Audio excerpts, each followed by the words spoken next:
कांग्रेस महासचिव प्रियंका गांधी सोमवार को राजस्थान के रण में उतरी और कांग्रेस प्रत्याशियों के समर्थन में वोट मांगे।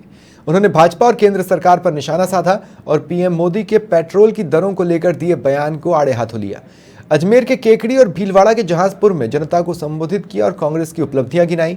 उन्होंने महंगाई के मुद्दे और बेरोजगारी पर केंद्र सरकार को घेरा और कांग्रेस प्रत्याशियों के लिए समर्थन मांगा।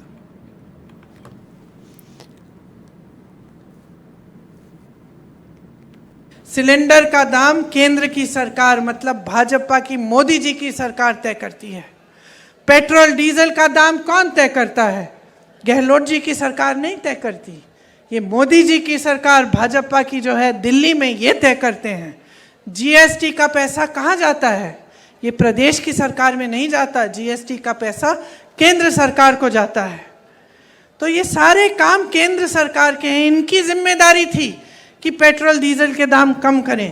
तो अभी हाल ही में मोदी जी आए थे राजस्थान, मैंने देखा उनका भाषण, कहने लगे कि ये कांग्रेस के नेता एक दूसरे को रन आउट करने में लगते हैं, ऐसा बोला उन्होंने। तो मेरे मन में ये बात आई कि भाई इनके बातों में तो कोई वजन ही नहीं है। हमारे सारे नेता, हमारे सारे कार्यकर्ता एकजुट होकर मजबूत बन के रणभूमि में उतरे हुए हैं, बल्कि इनको भाजपा की अपनी स्थिति देखनी चाहिए।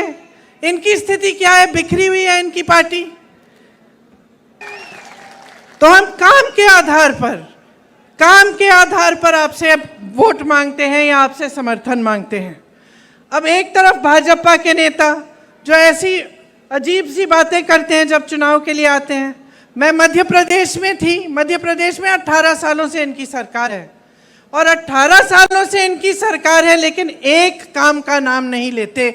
जब मंच पे खड़े होते हैं वहां पे भी धर्म और जाति की बातें और उसी के आधार पर वोट। यहाँ पे जो आपकी सरकार है, अगर हम देखें तो चाहे हमारी यहाँ की सरकार को देखें, चाहे छत्तीसगढ़ में कांग्रेस की सरकार को देखें, तो किसानों के लिए कितना काम किया है। 15,000 करोड़ का कर्ज